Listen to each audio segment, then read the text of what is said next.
Hello viewers. Welcome to Legendary Muscles. In this video, we will talk about the aesthetics of legendary bodybuilder Bob Paris. Bob Paris had possibly the most aesthetic physique of all time. Like Steve Reeves in the 1950s, in the 1980s, Paris represented the apotheosis of classical lines and perfect proportions.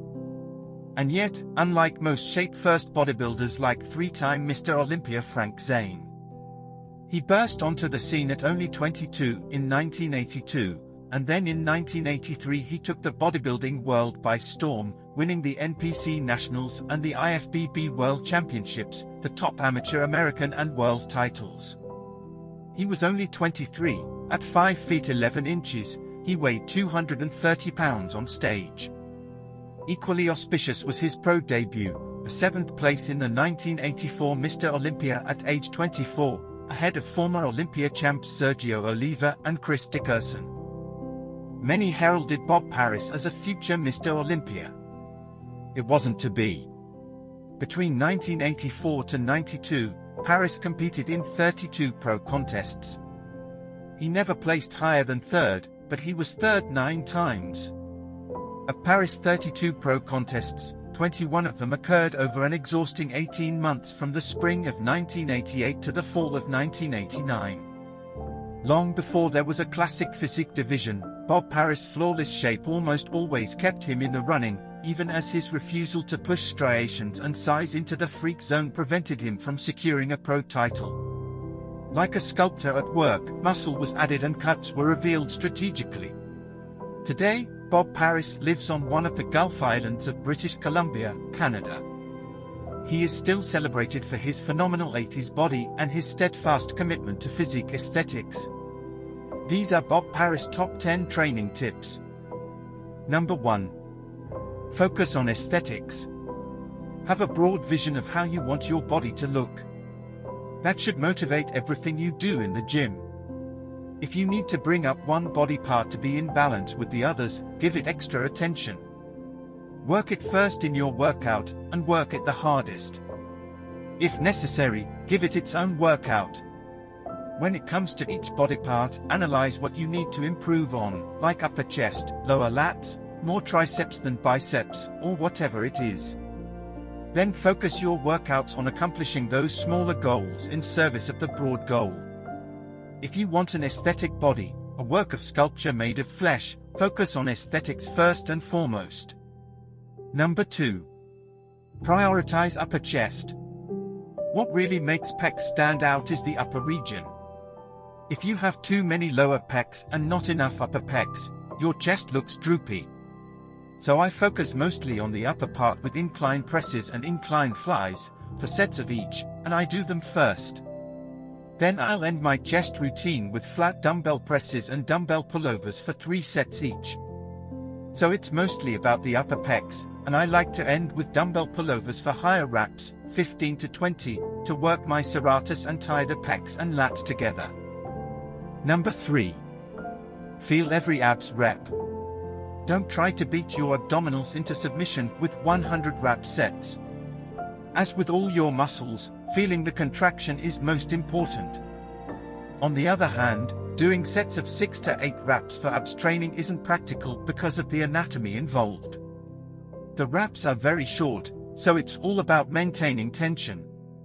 My goal is to feel each and every one of my reps. For that, 15 to 25 reps work best. My abs training approach is relatively simple. There are only a couple of basic functions you need to address to develop the area, and everything spins off from there. I like crunches, lying, declining, and twisting, and leg raises, seated and hanging. Number 4. Do side laterals first. Shoulders are another body part that I approach strategically. I want to emphasize the middle delts for that wide-shouldered look. So, I do side laterals first, followed by rear laterals, and then I end with a barbell military press or dumbbell press. Most people start with the presses, but I always focus on the area I most want to emphasize by working it when my strength and energy are greatest.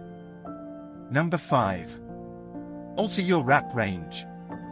I don't have an ideal rep range. I'll go as low as 6 and as high as 25. I tend to stick to the 10 to 12 range, but there will almost always be some reps in the 6 to 8 range on at least one exercise per workout, and there may be some representatives in the 15 to 20 range on another exercise in the workout.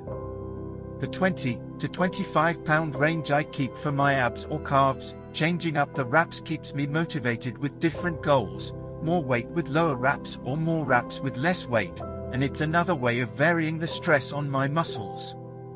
Number 6. Work forearms. The key to having an aesthetic physique is working everything. I train my forearms in every arm workout. I do barbell wrist curls, pulley wrist curls, and reverse curls with a pulley or barbell.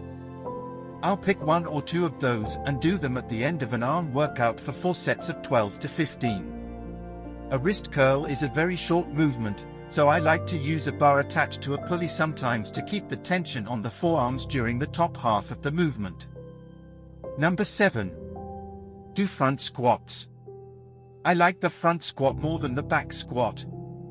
I just feel it more in my quads and less in my glutes. Also, as a taller guy, it's easier to stay upright and squat with good form when I do front squats instead of back squats. When I do back squats, I like a block under my heels to help me stay upright. Number 8. Fill out your traps. Some bodybuilders undertrain their traps because they feel big traps make their shoulders look narrower. You certainly don't want to overdevelop your traps in relation to other muscles, but that's true of any muscle. You want to keep everything in balance. But traps give you a complete look, so I train them hard with shrugs or rack deadlifts at the end of my back workout. You can work traps with shoulders if you prefer. But especially if you're taller with wider clavicles, you're going to want to fill out your traps to get that strong, masculine look to your neck and shoulders. Number 9. Make off days active rest days. It's a rare day when I don't do cardio. I generally do it every day for 20 to 30 minutes on a stationary bike or step mill, typically at the end of my workout. I even do it on my off day, which I call an active rest day. I prefer that to off days. I don't want to have a day when I'm off track, when I do nothing and eat junk. There's no off-season for my goals. They are always on. I'm still working towards my goals on my active rest days. I'm still doing cardio, eating right, and doing things like stretching and massage to aid workout recovery. Number 10. Attack your calves. Like forearms, calves are a body part one never neglect. I train them as hard as every other body part and twice weekly. I do 3 exercises every time: standing calf raises or calf presses for the gastrocnemius, seated calf raises for the soleus, and tibia raises for the front of my calves. I do 3 to 4 sets of each for either 12 to 15 reps or 20 to 25 reps. A tibia raise machine is available in some gyms. If not, you can do tibia raises seated on a lying calf machine, facing backwards, with your toes under the ankle pad.